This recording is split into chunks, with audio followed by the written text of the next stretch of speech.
jikone watasema jisema sambolela dunia ni yao mali. Isabelle Cabano, qui joue une bonne maman.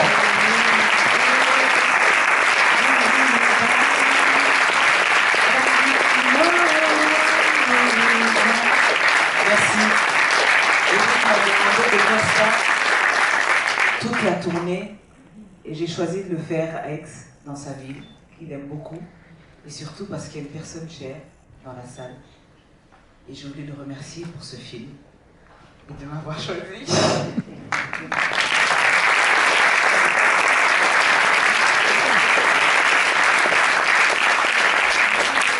Déjà, je suis content parce qu'Isabelle confirme qu'il est d'Aix-en-Provence. Et je crois qu'il y a la maman, effectivement, d'Eric qui est dans la salle. Donc c'est un gros moment d'émotion, là, ce soir, hein, on le sent. Merci pour ce film, merci à vous deux. Le public, je suis sûr, va réagir. Je pense que tout le monde est encore... voilà. Mais merci, bravo pour cette adaptation. Ce grand roman, voilà, c'est une histoire d'abord de rencontre, je crois, hein, avec l'auteur du livre. Vous pouvez peut-être nous en parler. Alors, je ne sais pas ceux qui ont lu le livre dans la salle, mais le film est une adaptation du livre de Gaël Faye qui s'appelle Petit Pays.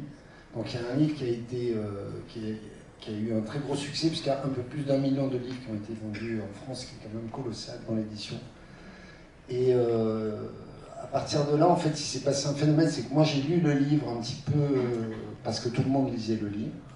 Et il se trouve qu'on m'a proposé de travailler sur l'adaptation, et donc on m'a proposé de rencontrer Gaël Faye.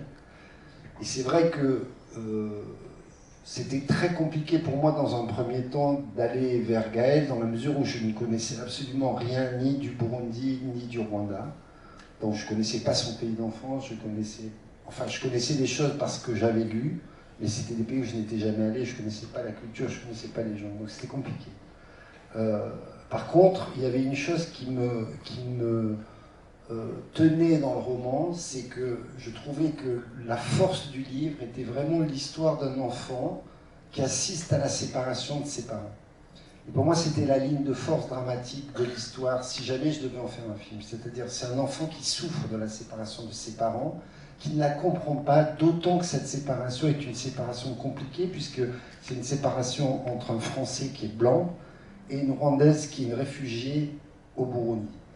Donc il y avait beaucoup de problèmes que je trouvais qui étaient des problèmes qui étaient vraiment très intéressants et qui étaient traités de manière très subtile dans le roman. Et la deuxième chose, c'est qu'évidemment l'histoire se passe dans une période de ces deux pays, entre 93 et 94, qui est une période particulièrement dramatique, puisqu'il y a le début d'une guerre civile au Burundi, et 5 mois après, il y a le début du génocide des Tutsis au Rwanda. Pour que vous sachiez, évidemment, pour ceux qui ne savent pas, c'est que ce sont deux pays qui sont jumeaux un petit peu. C'est-à-dire c'est des pays qui sont à peu près deux petits pays, comme vous le voyez au début dans le film avec la carte, on voit que c'est deux tout petits pays qui sont peuplés à peu près du même nombre de personnes, c'est-à-dire à l'époque, il doit y avoir entre 6 et 7 millions de personnes par habitant, ce qui est très petit. Et ce sont deux pays qui sont répartis, comme on le disait à l'époque, de manière très claire, en deux ethnies majoritaires qui sont les Hutus et les Tutsis. Et donc c'est pour ça que je trouvais qu'aborder ces problèmes à travers le prisme du regard de Gabriel, je trouvais que c'était une grande force. Et c'était très émouvant parce qu'on n'était pas du tout dans des principes généraux sur les horreurs qui ont pu se passer au Rwanda, mais on était sur des choses qui étaient très sensibles et qui étaient vues à travers le regard d'un enfant. Et on a toute la courbe de ce pays, de Burundi je parle, sur 2-3 ans, c'est-à-dire on a la joie, le plaisir, l'amusement, puis on a le début de la guerre civile, on a les premières élections démocratiques, ce qui était à l'époque énorme, on ne se rend pas compte, mais à l'époque c'était la première élection démocratique dans un pays. Melchior Ndadaye, le président, est élu, il est assassiné 4 mois après, début de la guerre civile. Et donc Gabriel traverse tout ça et on ne voit toute cette histoire qu'à travers ses yeux. Et je trouvais donc que dans le livre, il y avait, pour moi, c'était l'axe de l'adaptation. Donc quand j'ai rencontré Gaël Faye pour terminer ce que vous disiez, c'est vrai, Gaël, je lui ai proposé cette manière de voir le film. Je sais qu'il a rencontré d'autres personnes qui souhaitaient adapter son roman. Mais en fait, on a eu une proximité dans la vision qu'on avait de ce que devait être le film, qui a fait qu'on a travaillé ensemble. Et à partir de là, j'avais pas pris encore ma décision, mais je suis parti à Kigali, donc je suis allé au Rwanda. J'ai fait beaucoup d'interviews de gens que Gaël avait rencontrés, qui étaient des Burundais réfugiés au Rwanda. Donc j'ai rencontré beaucoup de gens qui avaient vécu cette période des années 92-94 à Bujumbura. Donc ils m'ont expliqué l'atmosphère, ils m'ont expliqué les gens, ils m'ont expliqué les gangs. Et là, on n'était plus du tout dans des histoires générales, on était dans des histoires de l'État, des histoires de personnes, des histoires de déplacement, des histoires très minimalistes. Et ensuite, je voyais Gaël régulièrement, et j'ai commencé à écrire à partir du moment où Gaël m'a raconté beaucoup sa famille. C'est-à-dire qu'il m'a raconté aussi... je ne parle pas de ce qui est le plus dur, parce que généralement, quand le film se termine, on est sur les dernières scènes qui sont très violentes. Mais en fait, il m'a surtout raconté le début, qui était le projet initial de son roman, qui était de raconter ce problème de séparation entre son père et sa mère.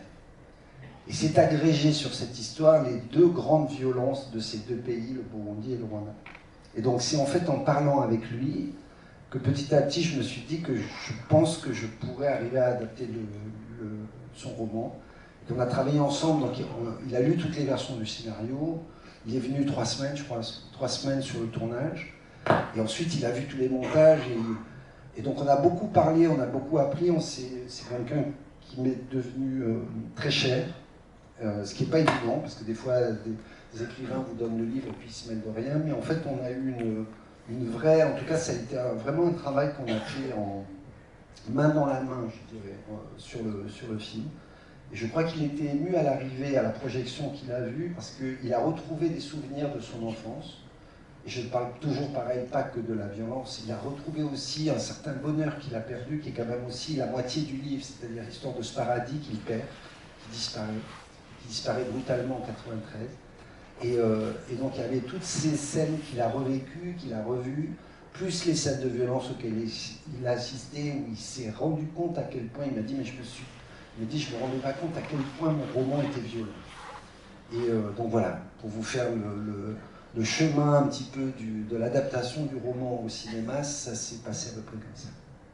Voilà. Et Isabelle, je crois que vous aviez un rapport avec ce livre, ce qu'on disait tout à l'heure, c'était presque une évidence, hein.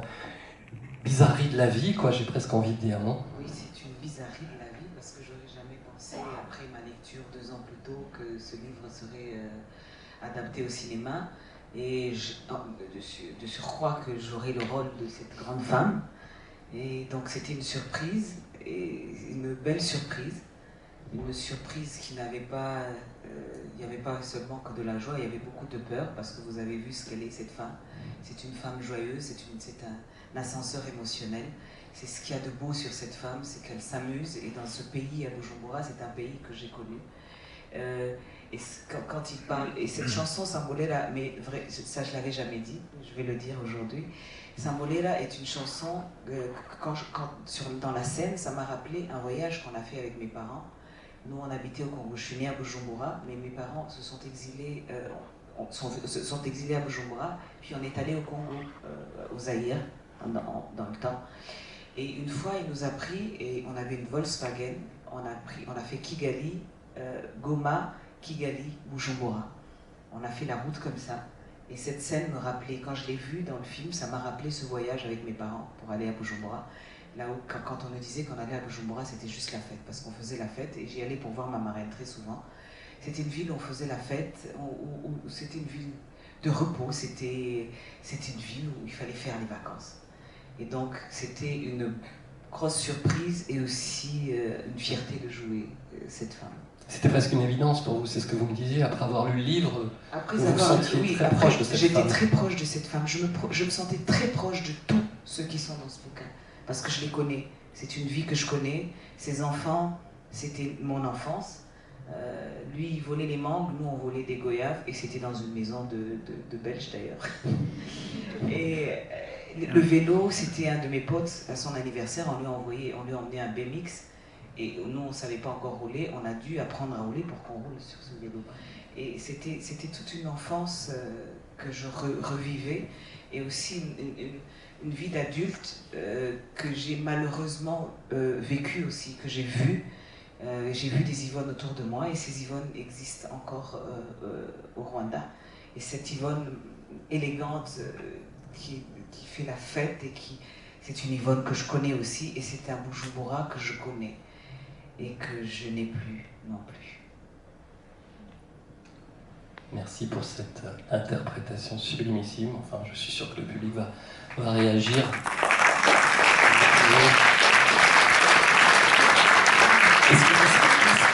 Ce qui est incroyable, c'est que vous me disiez que vous connaissiez la sœur de Gaël d'avant même le livre, c'est ça? Je connaissais la sœur de Gaël avant le livre. Je la connaissais vraiment très bien. Et puis quand j'ai connu Gaël, quand j'ai rencontré Gaël, et il m'a dit, je suis la sœur de Johanna. Je suis le frère de Johanna. Je dis, mais t'es sûr?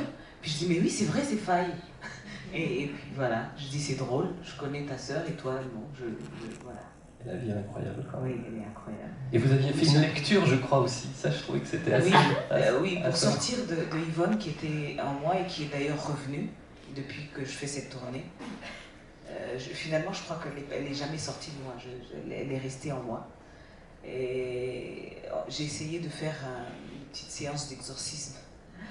On est allé dans un petit bar à vin, très privé et très cosy, où on a emmené des amis, et on a fait une lecture avec mon prof de théâtre, celui qui m'a appris le théâtre, ainsi que Dorcy. Et d'ailleurs, celui avec qui on l'a fait, c'est lui qui a traduit le livre de Gaël en Kinyarwanda. Et on a fait ce texte dans les 3 langues, en anglais, en français et en Kinyarwanda. Et j'ai relu le passage, comment ça s'appelle, le monologue, ce que je disais à ma fille, ce qui est dans le film est plus violent que dans le livre, mais même dans le livre il est violent, parce que quand je l'ai lu, je l'ai ressenti. J'ai relu cette partie, lui il a lu la partie de Bukavu, quand il y a le colon qui dit qu'il est plus noir que tous ces nègres. Et mon ami a lu une histoire dans la famille avec les petits qui retrouvaient. Et donc moi j'ai relu ça, et je me suis dit, ce ne serait-ce pas une autoflagellation, mais c'était quelque chose, j'avais vraiment envie qu'elle parte. Et il m'a dédicacé mon livre que j'avais depuis 2 ans, et qui avait circulé, parce que quand je l'ai lu, je l'ai fait tourner, parce qu'il devait être lu. Il est tout vieux. Il a écrit, il faut que tu laisses partir Yvonne. Je l'ai laissé partir. Elle est restée quand même un peu quelque part. Et depuis cette tournée, elle revient vraiment très fort.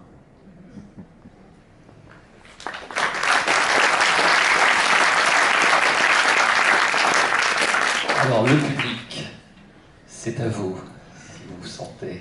Les micros vont circuler. Le film, il a été tourné au Rwanda, hein, Eric.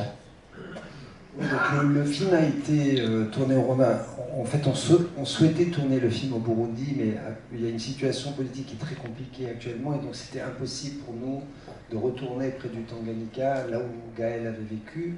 Et donc, comme je le disais en introduction, on est allé dans le pays voisin, qui est vraiment le frère jumeau du Burundi, puisque au niveau de la langue, par exemple, donc le Kirundi, qui est la langue qui se parle au Burundi, est très proche du Kinyarwanda, donc qui se parle au Rwanda.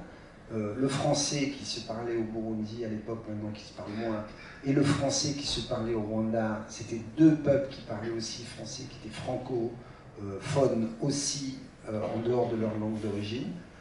Et donc on tenait avec Gaël à ce qu'il y ait ces notes au niveau du langage, puisque il y a toute une... Quand on parlait au début, enfin quand je vous disais au début qu'il y a le problème de l'identité de Gabriel, le problème de l'identité, il passe notamment dans le film à travers la langue.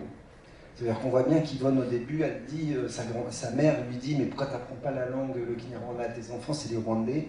Et elle dit, écoute, m'emmerde pas avec ces conneries et tout ça. Donc on voit qu'elle refuse ça, et en fait, à la fin, l'effet terrible, c'est qu'elle va voir sa fille et qu'elle lui dit, mais tu sais pas la langue de tes cousins, tu sais pas parler Kinyarwanda, alors qu'on a bien vu que c'était elle. Donc tout le mouvement de l'histoire aussi se passait par les langues, passait à travers les langues.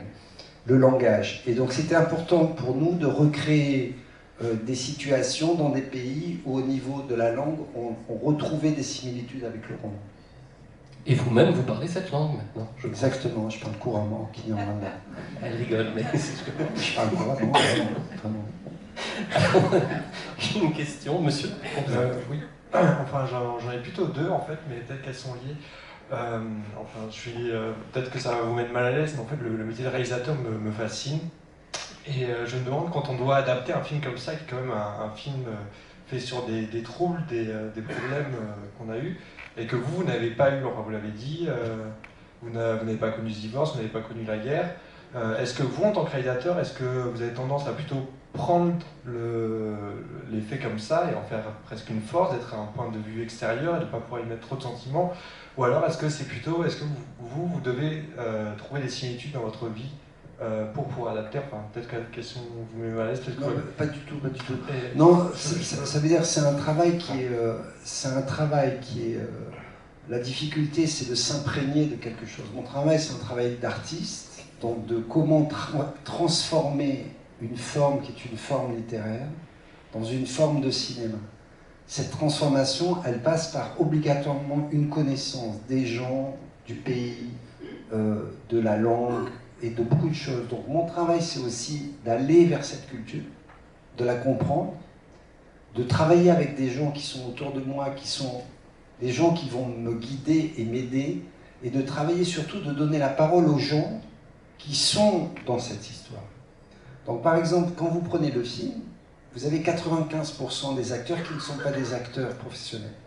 Par contre, c'est des acteurs qui ont été vraiment recherchés par rapport aux personnages qu'ils incarnaient dans le film, et par rapport à la personnalité qu'ils dégageaient, tous.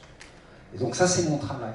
Mon travail, c'est d'avoir la sensibilité pour me dire, lui, c'est juste, mais je suis entouré aussi de gens qui parlent la langue et qui comprennent et dont c'est le pays, qui me disent, tu as raison. Et donc, à un moment donné, on se rend compte, je pense par exemple à la directrice de casting qui a été très importante pour moi, qui s'appelle Dida Sienne. Donc, Dida Sienne qui était à côté de moi, ça veut dire qu'il se trouve qu'on avait exactement la même sensibilité sur ce qu'était un acteur, ou ce qu'était quelqu'un qui avait de la profondeur, alors qu'elle est rwandaise et que je suis français.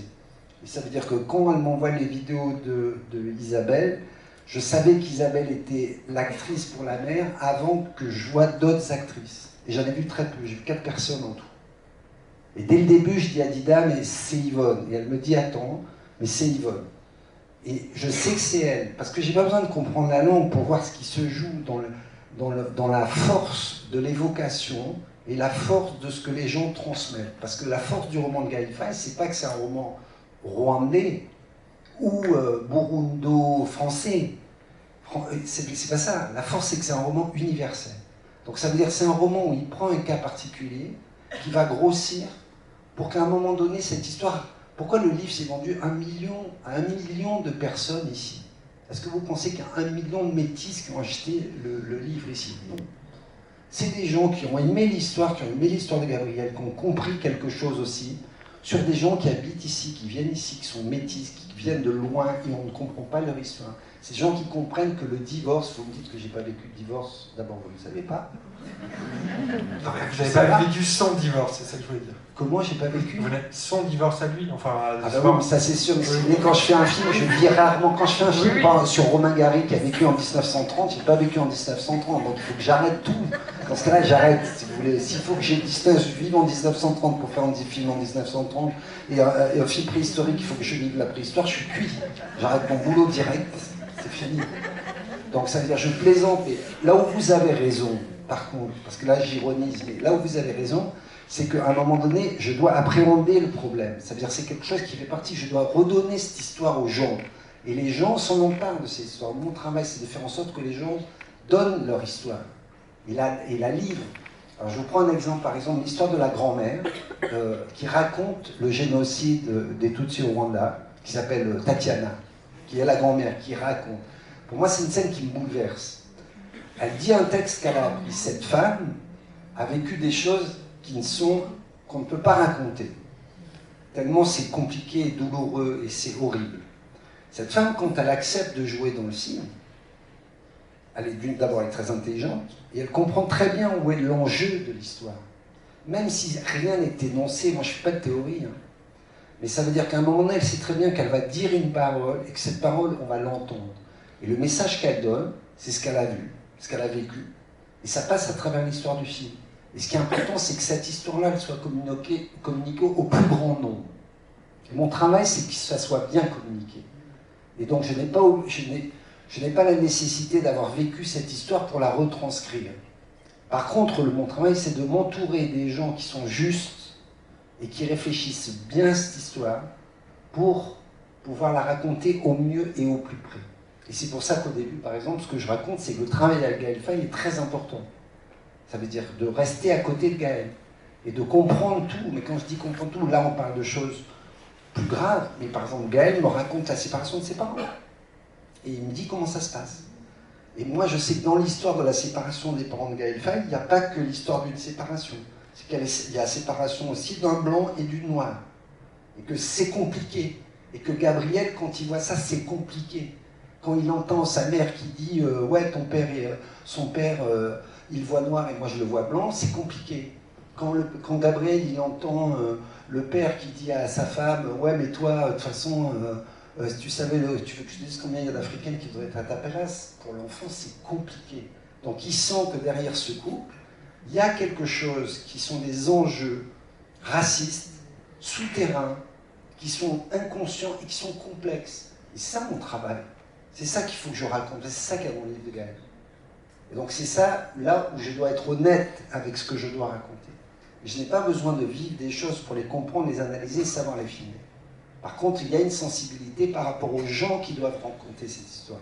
Quand je vois Isabelle, que je sais que c'est elle qui doit jouer, je sais que c'est elle qui doit jouer. Quand je la présente à Gaël, Gaël dit c'est elle direct. Je sais qu'il va dire que c'est elle direct. Quand je présente les gamins à Gaël, je sais qu'il va dire que c'est eux direct. Il n'y a pas d'écart. Parce qu'il y a une vérité qui se dégage, qui fait que cette vérité-là, moi je peux la comprendre, vous pouvez la comprendre, Gaël peut la comprendre, Isabelle peut la comprendre, les Rwandais peuvent la comprendre, les Burundais peuvent la comprendre, le monde entier peut la comprendre, si c'est juste. Voilà. Je crois que vous avez une autre question, c'est ça ? Oui.